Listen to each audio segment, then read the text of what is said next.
the plant that we have in Derby at the moment is at capacity.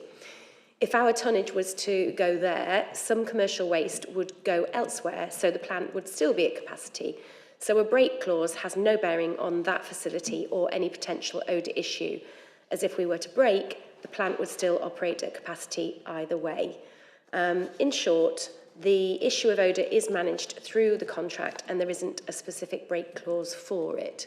So while I appreciate the sentiment of the recommendation, obviously there are provisions in place to control the smell, the odour, any odour issues, and to deal with them through the contract in the appropriate manner. So I won't be accepting the recommendation, but hopefully that explanation satisfies the Executive Scrutiny Board. So with that in mind, I'll go to the recommendations 2.1 to 2.2. Are we all agreed? Thank you very much. Okay, so item 11 is adult social care consultation, a direct payments policy for Derby. And I'll go over to Councillor Martin. Thank you, Chair. Yes, this is about direct payments, which are the government's preferred way of personalising care and support. These are intended to give recipients independence, choice and control because they can buy their own care and support instead of the council arranging the services on their behalf. And we've had direct payments for some time in Derby, and the aim of this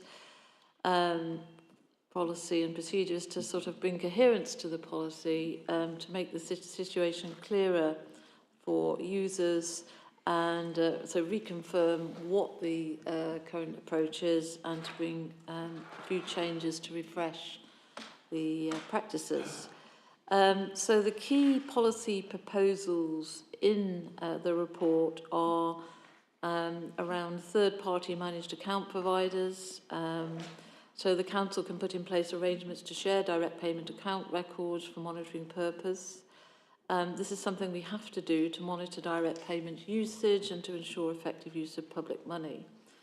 There's also proposals around family members receiving payment for care, so that third-party managed account providers, to use those for making payments to family members for care. The belief is that the proposal is that this will be beneficial for the individual and the family member, so that the correct payments are made. Then there's about the payment methods and monitoring, to use prepaid cards as the main payment method. Prepaid cards reduce the burden on the individual with care and support needs, as they don't need to regularly provide bank statements for monitoring, as some people have to do at the moment. And there is a proposal around the build-up of direct payment funds, which is significant in the sense that it allows people to hold up to 4 weeks of contingency funds in their direct payment accounts on top of their 4 weekly payments. Funds above this would be recovered by the council unless otherwise agreed. So we do have a duty to ensure that the money given is actually being used to meet individuals' care needs.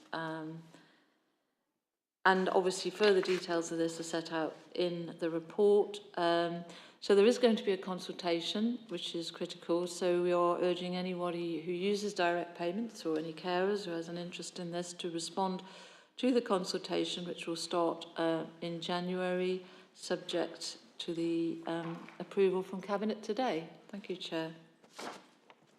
Thank you, Councillor Martin. I was just wondering if we're reaching out. It says 900 individuals currently receive direct payments, and whether we were sending them a letter or anything like that. Do we know?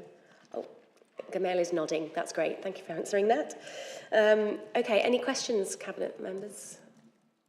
Okay, thank you very much. Councillor Kerr? No, okay. The Exec Scrutiny Board resolved to recommend to Council Cabinet to explore whether overpayment of direct payment funds can be managed by a reduction in payments until the overpayment has been removed, rather than asking for repayment. I think that's probably something that's a reasonable request that we can look into. Does anyone have any issues with that? Is it something we can look into, Gamal?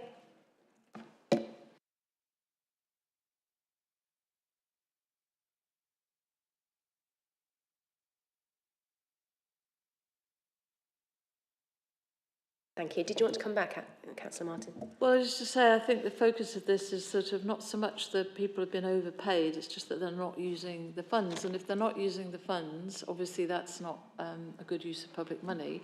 But also in the long run, it might be that they're not getting the actual support that they need, which is not good for them, and it's not good for either, because it might not be sustaining them in the way that we would like to see. So it's more about not using the funds than actually than being overpaid. But I think we can note that, and it can be fed into the consultation, can't it? Thank you. Absolutely. So thank you both for that. We will note the recommendation, and it has been responded to. Okay, so we're going to go to recommendations 2.1 to 2.3. Are we all approved? Thank you very much. Item 12, adoption of planning performance agreement with Rolls-Royce. Councillor Khan. Yep, very briefly, Chair, this report seeks approval to enter into a planning performance agreement with Rolls-Royce to support the delivery of their expansion plans at their Rainsway site. Their plans are quite extensive and very resource consuming. And in this agreement, they will effectively pay us for doing the work that we would normally have to do for under normal circumstances. So in entering this agreement, it gives us a chance to get their application expedited so that the quicker the expansions take place, the better the employment opportunities, the income of this. But at no point are these at a cost to any other application that comes in normally. It gives us a chance with the finance that they're providing for us to be able to employ an extra officer to cover the rest of the work. The agreement is until basically the work's complete, and I think we've discussed it at pre-agenda. It's been on the scrutiny board. There have been no objection rated, and I think it's a win-win situation for all of us. Absolutely agree, Councillor Khan. Obviously, Rolls-Royce is the biggest partner that we have in the city, and it's really important that we support their expansion plans because that means investment and economic growth for all of us, and giving us the capacity to expedite their planning processes helps us to help them. Councillor Hesselgrave. Given that Rolls-Royce is a world-class industry, and it's one of its major hubs is Derby, and that the Chancellor of the Exchequer in the budget speech actually referred to supporting Team Derby, I very much recommend and support the recommendations because they further our strengthening as a team, and we help each other to get the best out of each other and support each other. So I think this is first class, and I support all the recommendation. Thank you. Any other comments? Okay. Yes, Councillor Very Khan. quickly, Chair, I think even before he's come here, it was the Telegraph, right? So it's been online, and I think people are generally happy with it. Thank you. Councillor Kerr? Okay, thank you very much.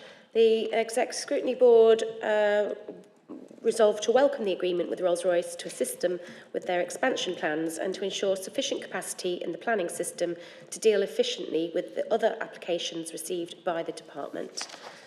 So no complaints there. The recommendation is just 2.1. Are we agreed? Thank you. Then we go to item 13, which is compliance with contract and financial procedure rules. Councillor Kozlowski. Thank you, Chair. Just one item on this week's paper, or this time's paper, and that is to approve acceptance of the Ministry of Housing, Local Government, Rough Sleeping Prevention and Recovery Grant top-up of £934,000.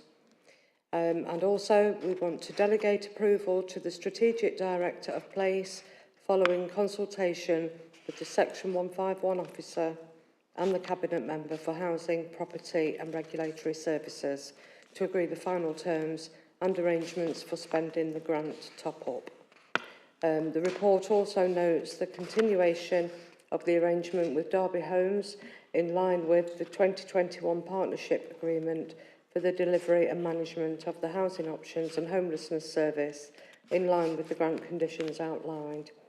And just a brief note, the rough sleeping prevention and recovery grant top-up, the purpose of it is to enable local authorities to continue vital single homelessness and rough sleeping services to support individuals sleeping rough, at risk of sleeping rough, or at risk of returning to rough sleeping.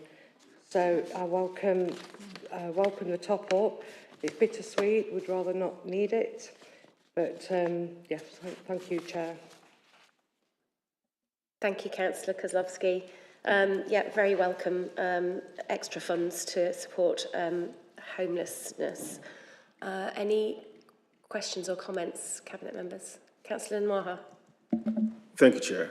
I do welcome this report, and also, as Councillor Kozlowski has said, it's bittersweet. I mean, it's something we'd rather not need, but what it will do is go towards ensuring that we carry on providing the world-class support that Derby gives to those who are at risk of homelessness or those who are rough sleeping.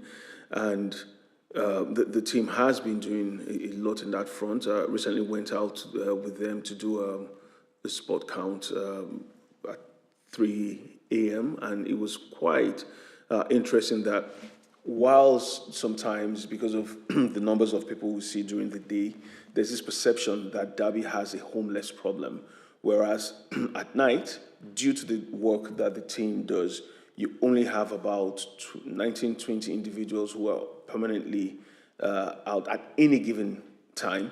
And this is because the team continues to put people in accommodations as and when they need it, and also supports them throughout that journey. So this is quite welcome, but also it shows that the funds that we've received in the past have been used judiciously, and I hope to see it being used even more so. Thank you. Let me just clarify that. You went out at 3 o'clock in the morning with the team? Yeah, and I'll tell you, one eye into it, I could hardly breathe because I was running after them. But, you know, the dedication that the team has in going all over the city, really, to identify not just those who are sleeping rough, but to check them against the records that they have. And interestingly, in some cases, they do know some of these individuals have offered help in the past, and either some have just chosen to stay on the street or have just come back, and then they make sure that they offer more assistance. But the team was in high spirits, and you can see that this is something that they're used to doing regularly. And as I said earlier, I can't commend them enough. I'm not sure I'll be going out anytime soon, but they do an amazing job.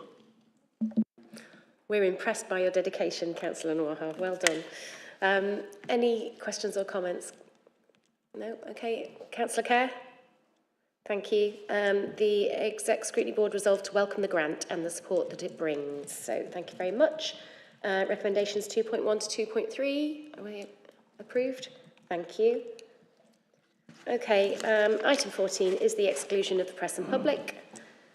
To consider a resolution to exclude the press and public during consideration of the following items: that under section 100A of the Local Government Act 1972, the press and public be excluded from the meeting during discussion of the following items on the grounds that they involve the likely disclosure of exempt information as defined in paragraph 3, part 1, schedule 12A of the Act, and the public interest in maintaining the exemption outweighs the public interest in disclosing the information. I keep trying to say that as fast as possible. Are we approved? Thank you very much. Thank you.